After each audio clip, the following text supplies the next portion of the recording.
In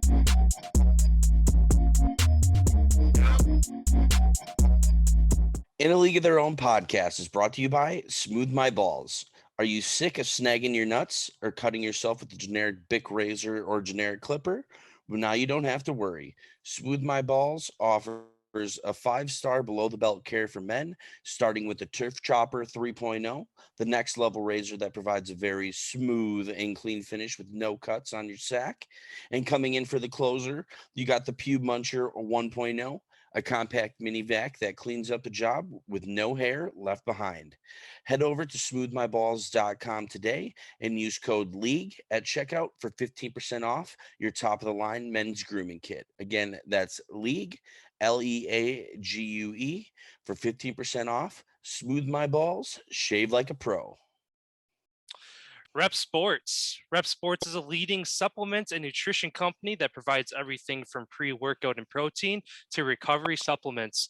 If you're looking for a healthy pick-me-up, Rep also offers Raise Energy, a zero sugar drink that helps with workout and recovery, mental focus as well. Head over to repsports.com today and use code LEAGUE for 15% off your order. That's LEAGUE for 15% off. Golf kicks. Tired of wearing the same old boring golf shoes? Not the most comfortable?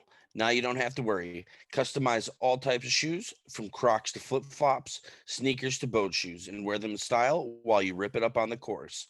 Head over to golfkicks.com and use code OWN20 at checkout to get a 20% discount on your order. That's OWN20. Screw your shoes. Streamer Loot. Want to rep the best up-and-coming sports podcast? Of course you do. Head over to streamerloot.co today and check out our first line of merch. We have t-shirts, sweatshirts, mugs, and stickers. Again, that is streamerloot.co to check out our merch. Hey everybody, it's Tuesday, June 1st, 2021. The Lakers are in trouble as AD goes down, and our fans taking it too far. There goes that man's jock strap. Oh my God, did you see that? America's team? Yeah, right. Oh, baby, it's a big day in sports. There's nothing like battling it out with your teammates all season long to go win a championship. Green Bay's got it this year. Huge move for them. I think it's going to be a game changer. We have a lot to talk about this busy week in the sports world. Welcome to the In a League of Their Own podcast. Before we do get into everything, I do just want to make it known that this month is Mental Health Awareness Month. So anybody that has any issues or anything, we'll be posting a link to some stuff, and we'll be sharing some resources and hotlines out there just for people have any problems, need to talk to someone. Don't be ashamed that you know, talking to somebody is always a better option than trying to deal with it by yourself. And we just want to put that out there that we're fully in support of, you know, people taking care of their mental health. So I just wanted to make that known here before we jump into it. No, like Mental Health Awareness Month is obviously, it's something that's been kind of becoming more and more serious every year as we know more about this kind of stuff. So yeah, like you said, we'll definitely put some stuff out there for you guys to take a look at and just educate yourselves on it more. But yeah, jumping into the NFL then here right away. I don't have any points today. I know you said you had a couple things to throw out there. Yeah, two things really quick. Roethlisberger and Stephon Diggs restructure contracts, take pay cuts in order to make some room to sign top talents. Who knows what that top talents are going to be or what room they're going to make that for. And then just the other thing really quick, I know it made it public that Seahawks and the Falcons were discussing a trade for Julio Jones, as well as all other 31 teams in the NFL, or 29. How many teams are there in the NFL? 32. Yeah. So the other 31 teams as well are all making calls.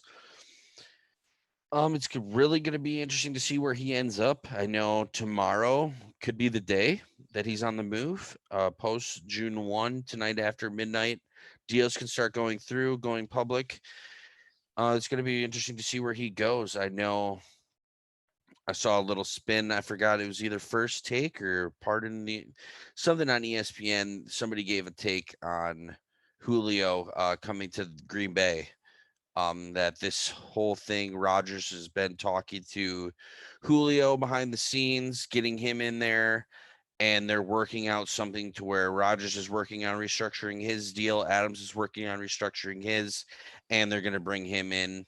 Who knows? We'll see. That'd be awesome if it happens for the Packers fans. The NFC would be shitting bricks.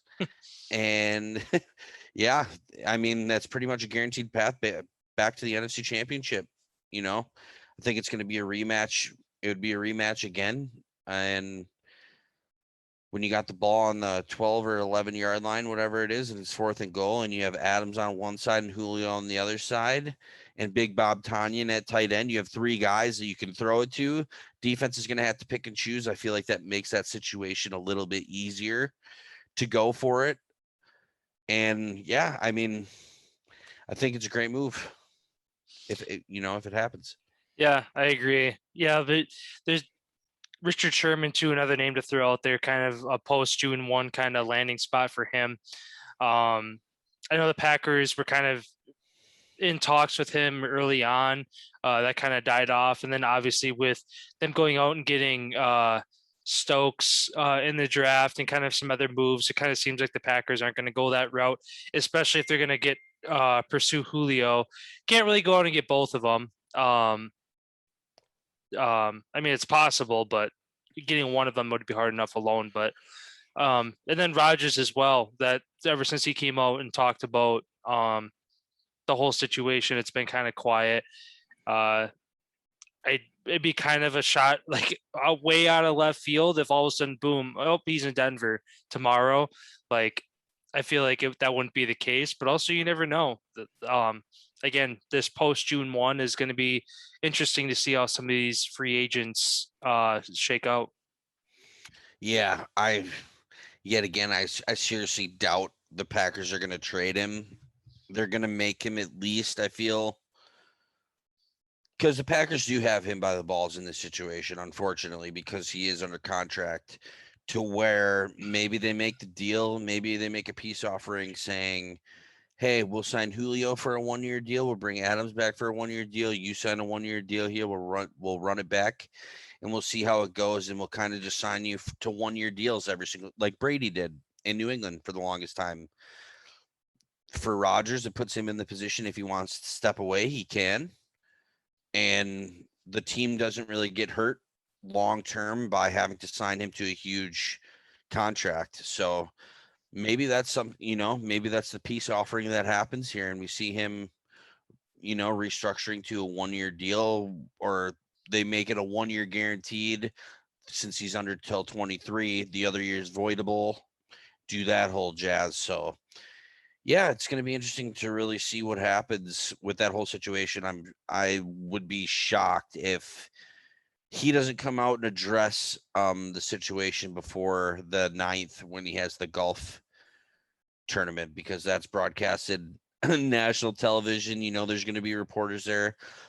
He's going to be getting grilled about it all day long if he doesn't come out beforehand, and you're going to try to play golf and just be grilled. Like, there's no way he'd be able to go out there and shoot a good round, with all that. Yeah, the Hawaii thing, he was all chill, cool. It seemed like he's the most relaxed ever. But also at the same time, it comes a point in time where the clock's been ticking, and we're approaching time where I think he's going to have to say something, whether or not he spills the beans on the situation.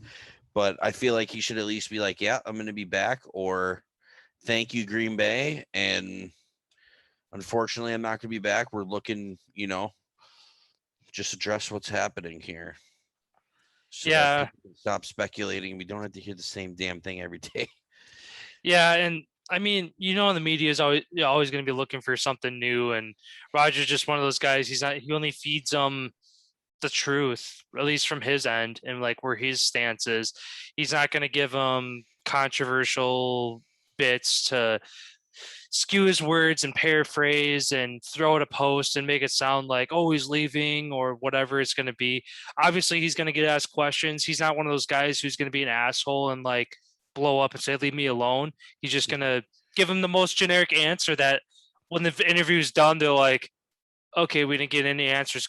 We didn't get any answers whatsoever, but he talked for 5 minutes about it anyway. Kind of like when he was on like a week or two back. He didn't really give any answers. He just like gave his stance on the whole thing and just went about it the most Aaron Rodgers way you could think of, where everybody finally got to hear him speak on it, but it didn't really make it sound like it was skewed one way or the other. But yeah, well, it'll be interesting to see what happens there. Yeah, time will tell. Who know?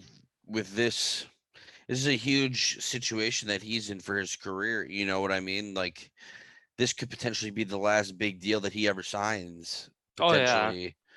And so he's looking for the guaranteed part.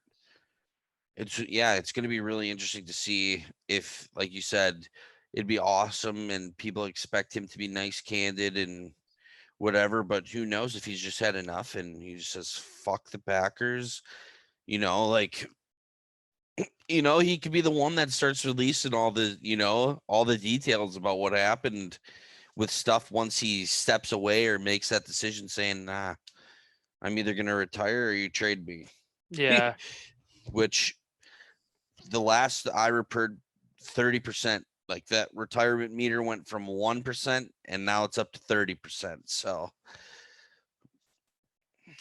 I don't know. I mean, yeah, because he's starting to realize he doesn't need the game of football anymore. Like as much as much as some people I talk to are like, oh, he's being a big baby and like this and that, and he's making it dramatic, and it's like, not really. I mean, look at the situation that other players have been in that have made it super dramatic, and it's at a tenth of the scale of what this is.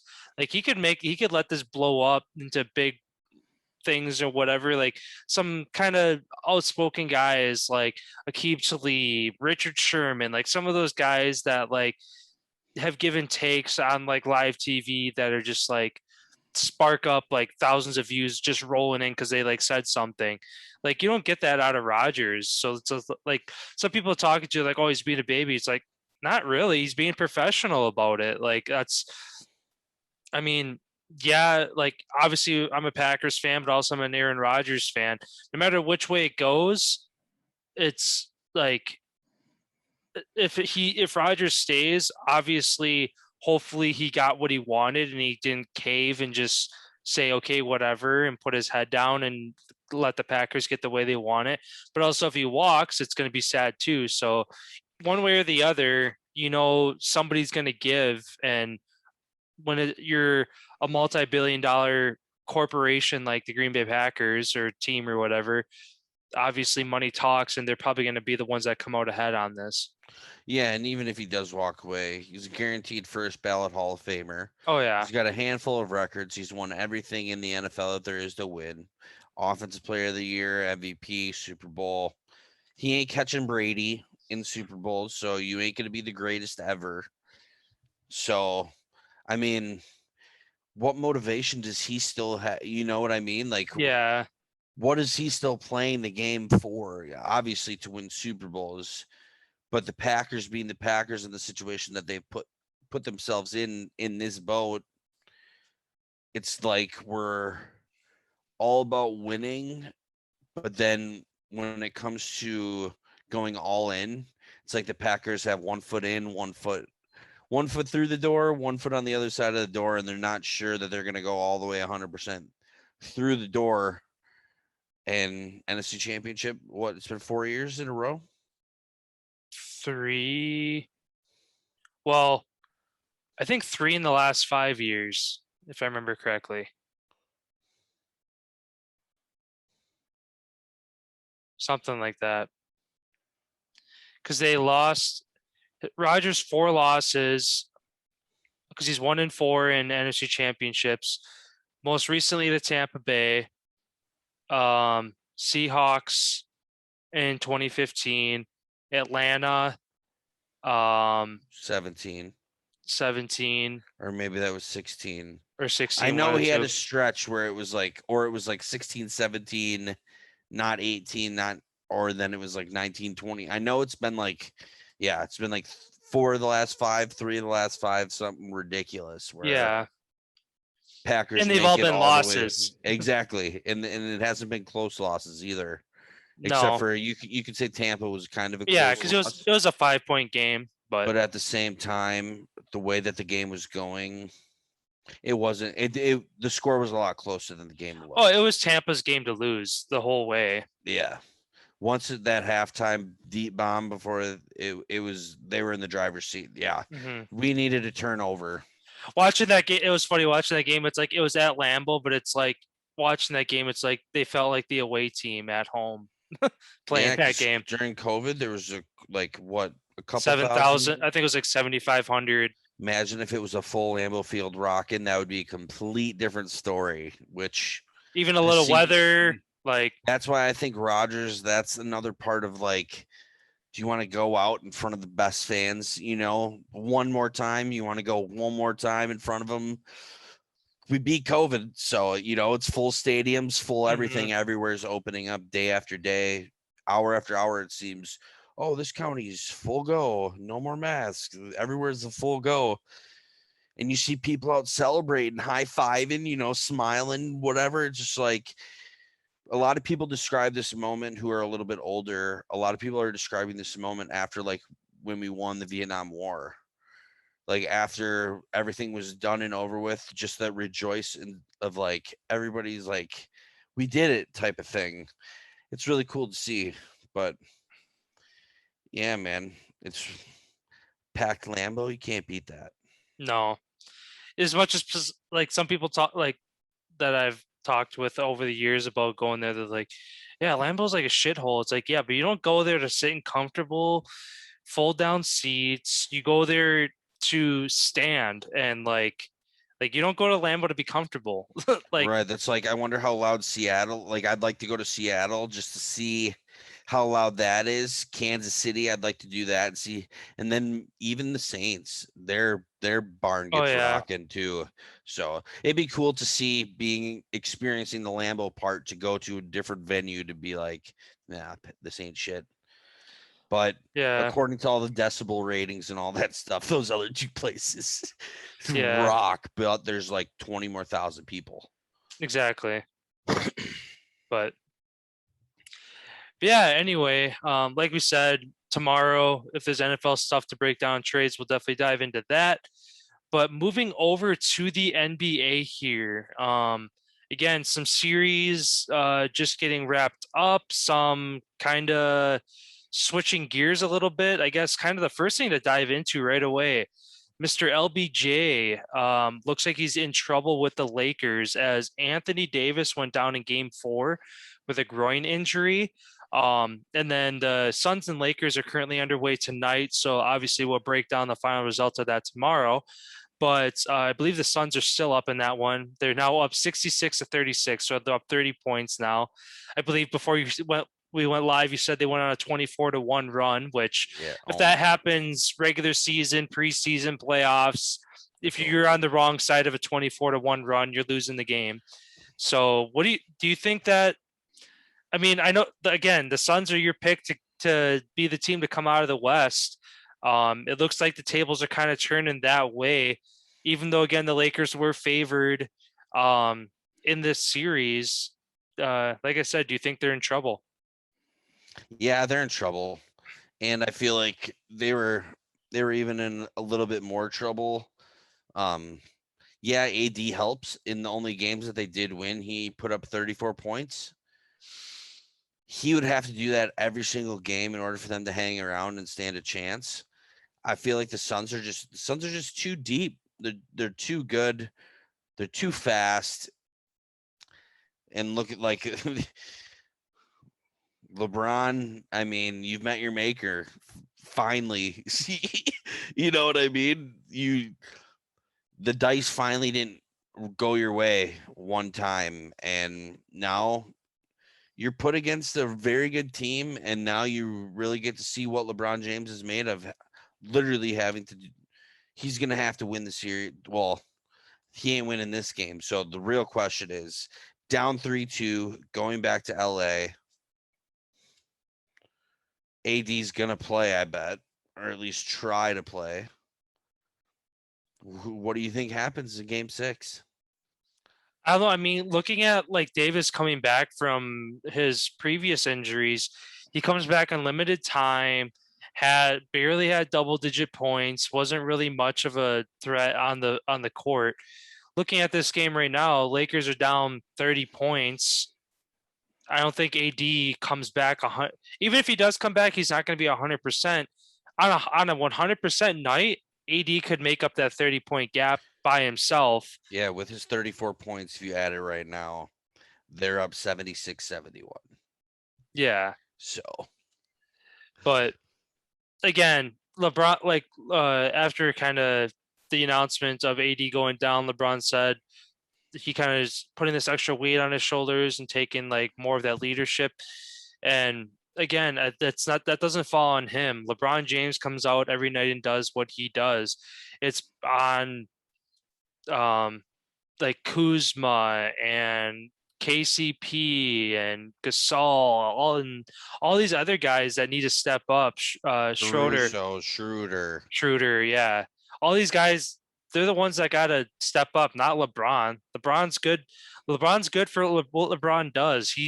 And now you're seeing tonight where he thinks he needs to step up and do more. His stats are down. They're down a 30-point deficit. Like the tables are turning back towards Phoenix. If the Lakers have any chance, especially if they drop tonight, I don't see. Even if AD does come back, he's not going to be 100% either minutes or production wise. Even if the Lakers do sneak out a win at home, there's no way that they go back to back, going back to Phoenix for Game 7 and win that. Yeah, I love LeBron too, but like I just feel like you said, he doesn't have to put all that lost weight on his shoulders, but he does have to carry a little bit extra slack though. But also at the same time, watching this game so far today, he's been passing it to wide open guys and they can't make a bucket. And every sports are team games. You don't win or lose by yourself unless you're playing golf or you're playing pool, a game where it's an individual sport. But team games are never won and lost. You're about to say pool. Yeah. It was just funny. Like of all the sport, like billiards. Yeah, it was just like we never said that once before. Ping pong. I could have started naming so many more. I know, it was just funny. Like pool. Like we gotta start talking about that on the podcast. The national billiards. Pool. Yeah. No. Anyway, continue what you're saying. But yeah, I was just saying, I just feel like my pick's down in them. I guess I don't need to elaborate anymore on that. I just feel like LeBron's finally ran out of gas and his teammates aren't there to help him this time. He doesn't have no big three. It's him and AD pretty much is what it's been. And they both had to have stellar performances to even have a chance. I mean, good for them though. They made a run. They made it, they made it into the playoffs. They made it this far. Vegas, sorry, but you got the series wrong. I mean, you should have listened to me. Yeah. I mean, anybody who's picking against the series, congrats on your payday. Yeah, you're going to win some money. Some big money too, probably. But yeah, and then the other kind of, I guess, big series that is set to happen, dates aren't settled on it yet, but the Bucks swept last year's Eastern Conference champions, the Heat. So great to see that again, our hometown Bucks. And they are going to face the Nets as the Nets finish their series tonight against the Celtics. So that is going to be a second round matchup. That should be the Eastern Conference Finals, in my opinion. But again, the 76ers are right in that mix as well. And they will probably play whoever comes out of this. Because it looks like the Hawks are up 3-1 in that series against the Knicks. And I don't really believe Embiid got hurt too. Yeah, he did. That's why they didn't sweep in 4 games, is Embiid went down early and the Wizards snuck out a game. So yeah, it's gonna. I mean, if Embiid comes back healthy, it'll be a good series for them against the Bucks or the Nets once it gets to the Eastern Conference Finals. But if Embiid can't come back healthy, then basically whoever walks out between the Bucks and the Nets is probably going to be in the NBA Finals. Not that they would cakewalk the 76ers because they do have Ben Simmons and some other guys. Like they got a good depth team, but when you go without your potential NBA MVP of the year and he's out for the rest of the playoffs, that's a big hit to take. Kind of like the Lakers, for instance. They're kind of have their back against the wall without AD now as well. So yeah, there's some other series that need to finish up. Tomorrow, the Hawks and Knicks play, and again, the Hawks are up 3-1 in that. 76ers Wizards play, and the 76ers are up 3-1 in that. So as soon as Memphis and Utah play, tomorrow, yeah, I believe that's a game tomorrow as well. Yeah, so there's 4 games tomorrow. Mavs Clippers, which that series is now tied 2-2 since the Clippers kind of got their head out of their ass. Which is funny how on the road the Mavs won both games and now the Clippers won both games on the road. So it's been no home team has won in that matchup yet, but yeah, and then the Grizzlies and Jazz, that series might wrap up tomorrow as well as Utah's up 3-1. So in Portland and whoever is going to overtime, Damian Lillard just hit a fucking game tying 3 with like 2 seconds left. But now I see there's 2 minutes left and the Nuggets are up 9. So in OT. Yeah. Oh, okay. Yeah, they just showed the clip real quick. And that was a hell of a shot by Dame Dollar. Oh yeah. 132, 123. It's over, I think. So yeah, it'll be again, there's kind of some series that I guess turned a little bit. I know the New York faithful were hoping their Knicks were gonna. I mean, they got one game and freaking that city went nuts with it. Looked like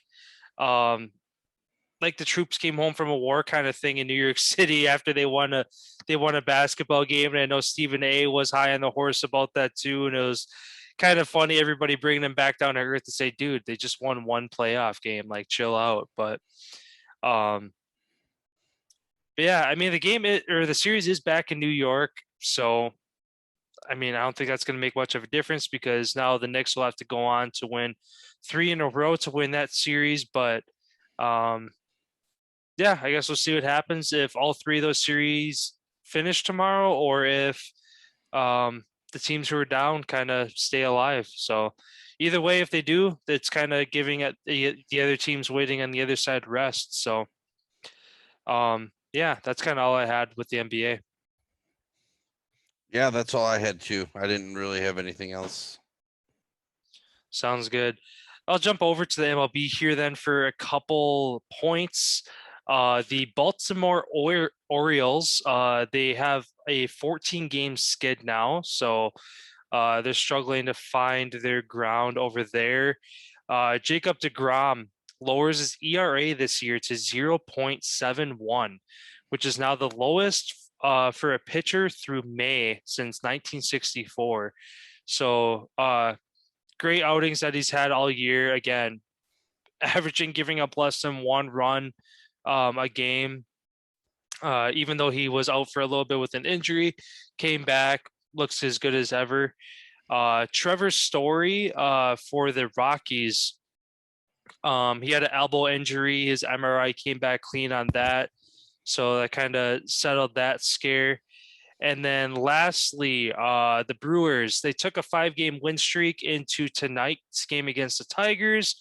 Unfortunately, that game just wrapped up a little bit ago. They would go on to lose tonight 10-7. But still, 5-game stretch is good as they're trying to chase back to the top of the NL Central, as they're still, I believe, a half a game or a full game behind the Cubs and then like 2 behind the Cardinals. So again, still really early in the year, but so long as you're going on streaks like this, I think they're going to be okay. Yeah. And then I guess kind of one overall, I guess, topic to go into before we jump over for you to talk about the NHL before we wrap things up is, for those who've been kind of following the world of sports, is kind of the fans that are starting to get out of control at these venues. I guess, what's your take on it? Like, why all of a sudden are fans throwing things at people and trying to get players injured? And is it just an attention thing, or like what's like, are people just antsy because they had to sit at home for a year because of COVID, or like a combination of everything? That's what I think it is, honestly. I just feel like people just don't know how to handle themselves. There's so much pent up emotions, and sports for some people brings out all of the emotions within somebody, whether you're a fan or an athlete, even. Yeah, plus mixing in some alcoholic beverages. The line gets crossed, and it's been getting crossed so many times lately. I think it was 3 lifetime bans were handed out within the last couple days in the NBA. Then you had the naked streaker at the Washington Nationals game during the rain delay. Like, what's going on, people? And I feel like now too, with stuff that's happening, fans who were like looking for that attention now are like, okay, I gotta one up that. And now it's gonna get to the point where some of these athletes are gonna get injured because it started Hopefully with, it doesn't result in something like that. yeah, but it's Then like, it would be chain fences around you. That would ruin. They would have to put some sort of barricade in every single sport yeah, if something like that were to happen. but I mean, because it started with the popcorn getting poured on Westbrook, and then Trae Young got spit at. On, and then his parents were called racist words. Then John Morant's family was called racist things. Then it was the water bottle. Mm-hmm. Which, that, like, I get, like, good for a lifetime ban, fine the guy, but it kind of, like, I think it was a little too far with the assault and battery with a deadly weapon. Like, I get like stupid mistakes deserve stupid prizes. Like, you're an idiot who threw it, so now deal with the consequences. But I mean, it's just, I guess, like, good for him to like get charged with that, but it's just funny to see like assault with a deadly weapon, even though, but at the same time, like, if that bottle's over 6 inches, he takes out his eye. You know what I mean? Or who So, knows if the guy throws it and he hits a little kid right in the head and kills a little baby. yeah, That's why it's a deadly weapon. Hits him in the temple, hits him in the nose, a certain spot. You never know. That could kill somebody. yeah. I mean, it's just a water bottle, and people are like, yeah, it's just a water bottle. But at the same time, But it's the intent. You threw it Yes. because you have the intent to hurt that to whoever you're hurt, throwing you at. wanted to hit him in the face. Yeah, exactly. So, yeah, I mean, it's, hopefully these leagues come out with some kind of, I guess, I don't know, more security, or just like, I mean, the nice thing about these arenas too is there's cameras, hundreds of cameras everywhere. So it's like these people aren't going to get away with it. So it's like, whenever you do it, it's like at least it happens, and then an hour or two later, boom, we got the guy, he's prosecuted, this is his name, fuck that guy, and then boom, it's done.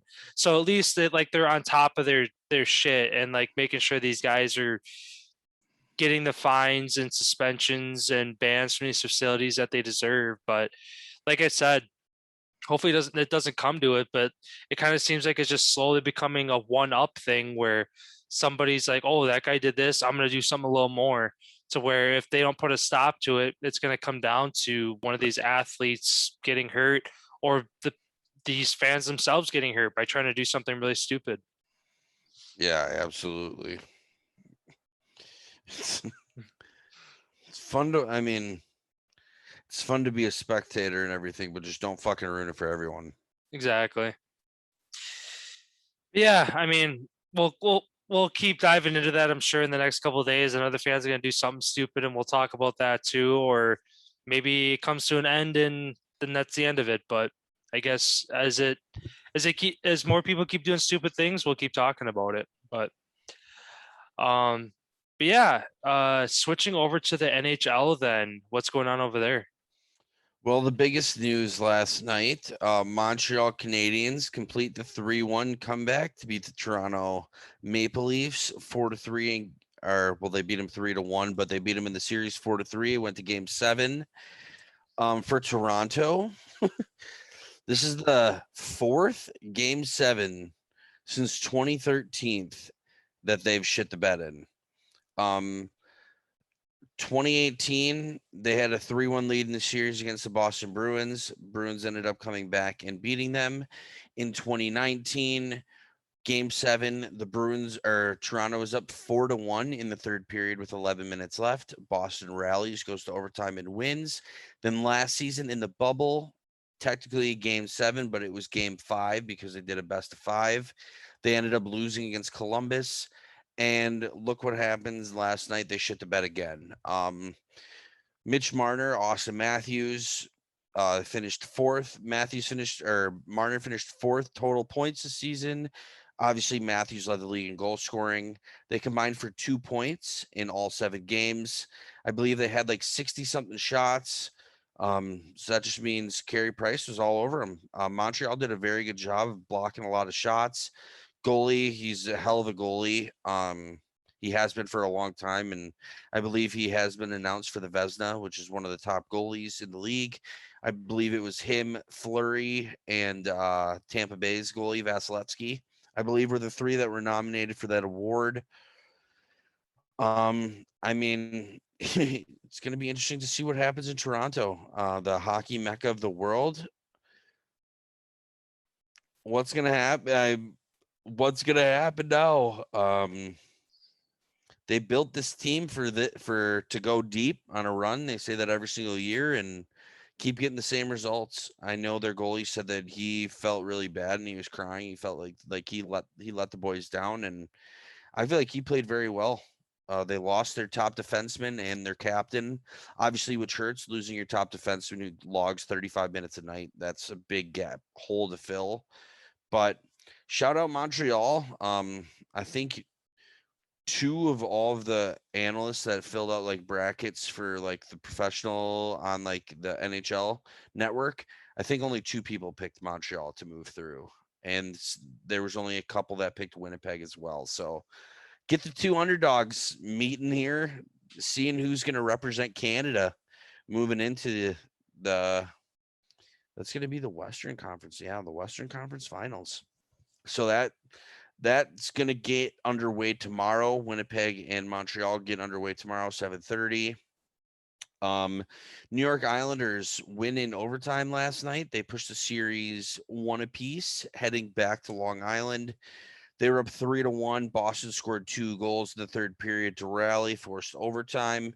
The way that the game was going, I personally felt that Boston had to put 1 more in regulation. They had the ice fully tilted. They had all the momentum. And once it got to overtime, the flame gets to cool off a little bit. The 20 that you're sitting in the dressing room, the other team gets to reestablish what wasn't working out there. They get out there, they get a lucky break, and the guy gets to bury. Hockey's all about burying when you get the opportunities, because the opportunities are so slim of getting a very good chance to score a goal, especially a breakaway. So shout out to him, shout out for the New York Islanders battling hard. Both of these teams, I know it's kind of, some people say it's boring to watch this series because it's like the Bruins are playing themselves, or it's like the Islanders are playing themselves. They very similar styles, throw the puck deep, big grindy guys. They're going to wear and tear you down. And I see this series going 7. This is a perfect matchup. Both teams are going to grind each other down to the end.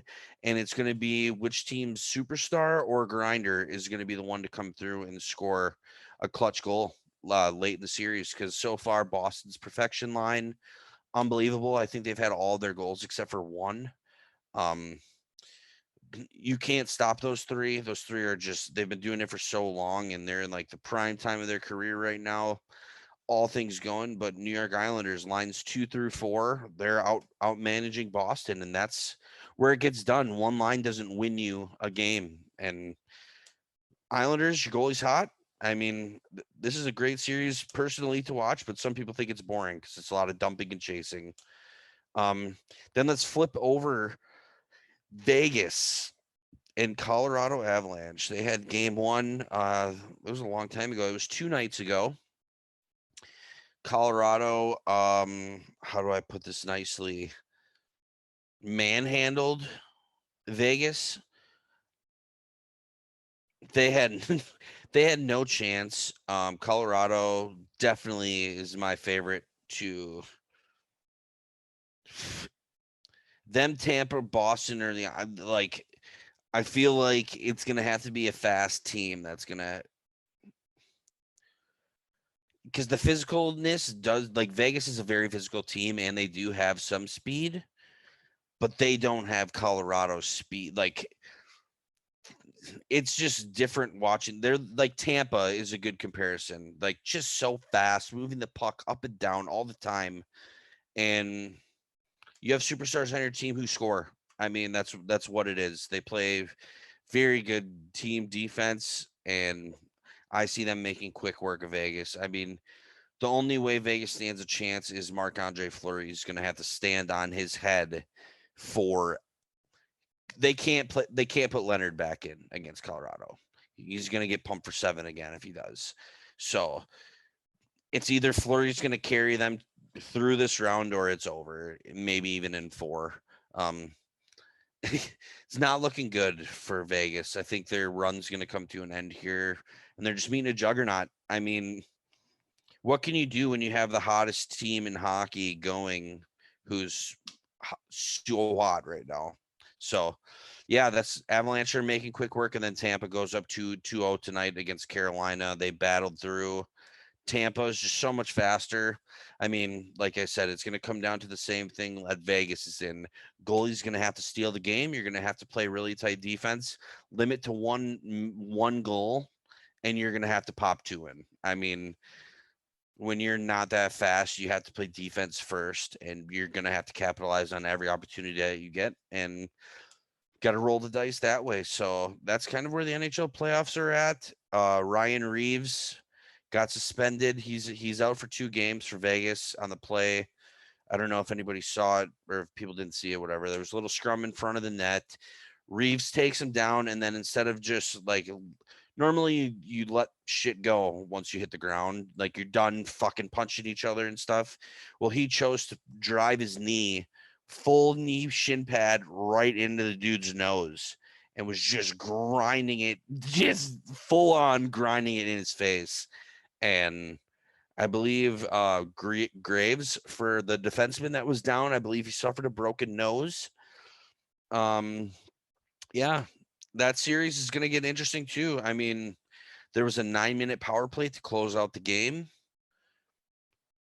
Who knows how much heat is going to boil over after this? I mean, you don't take a crush, you don't let somebody bully you out on the ice and you don't roll over and die, especially in the playoffs. You got to stand up for yourself, and it's going to be interesting to see what happens coming back here.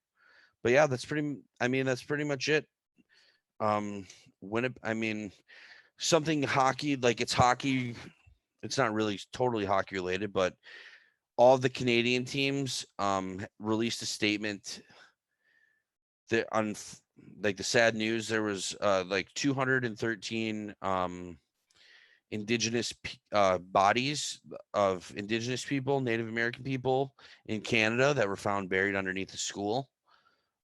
These bodies have been there from like the 60s up until now, and all these people just found all these bodies and stuff, and a lot of people are like really sad. It's basically genocide of whoever was in charge were just murdering these children at school and burying their bodies underneath the place. So it's really sad to see, but I'm glad light's being shown to this and we can only move forward from this and hopefully make things better for everyone because people don't deserve that.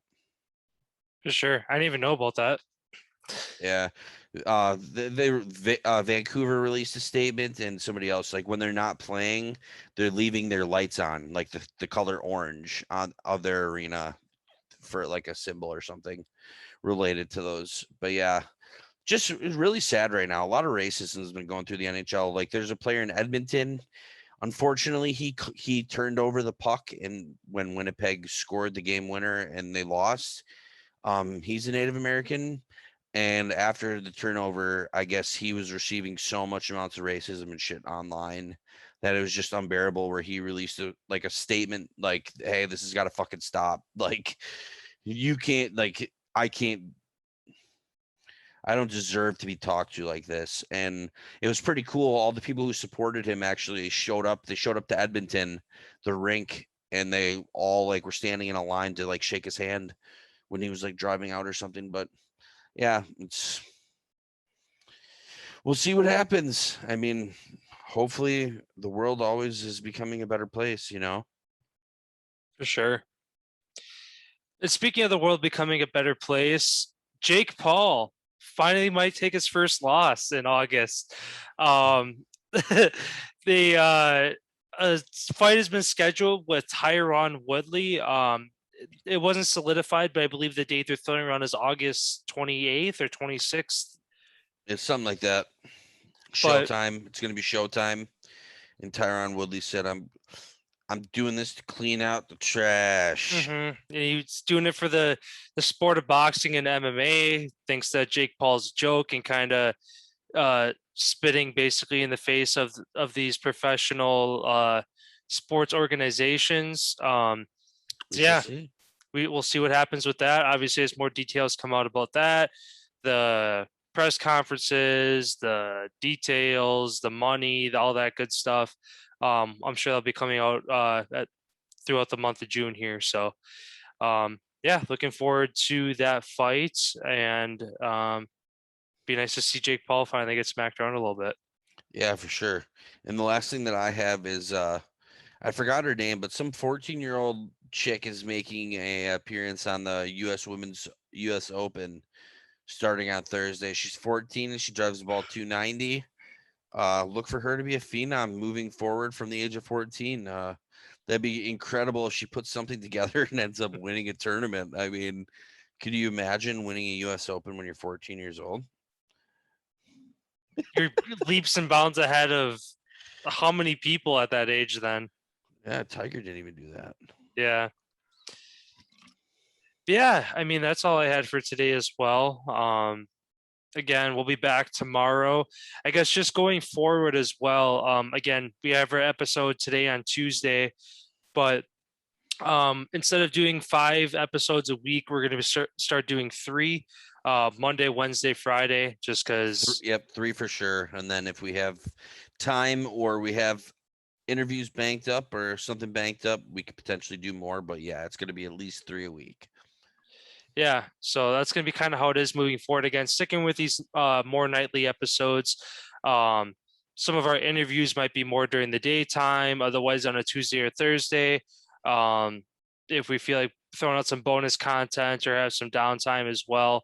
But yeah, we're just kind of 3 is going to be our goal going forward versus kind of trying to push out 5 like we have been. So again, doesn't really change as far as what we're doing. If anything, it just gives us more to talk about if we're every other day instead of every day. Once we do jump on here and talk. So yeah. Thanks again, everyone, for stopping by. Don't forget to like, subscribe, follow our channel on YouTube, Instagram, Facebook, TikTok, Twitter. You can also find us on Apple, Google Podcasts, Spotify, anywhere that Anchor is affiliated with. Hopefully us going to the 3 days a week, instead of pumping out all that content, hopefully we're going to start doing, I shouldn't say our quality was bad, but hopefully we can turn up our quality dial just a little bit more for these couple episodes that we're doing now, just to make it a little bit better for you guys. We're going to start experimenting with a couple different little segments, do some little things here and there just to try to liven up the thing here. And don't forget to keep in touch here. Like I said at the beginning of the show, we will post some links for mental health awareness here. We'll be sharing some hotlines and stuff like that. And yeah, if you're in need, reach out and talk to someone. Sounds good. Well, we will see you guys tomorrow for whatever the sports world has for us.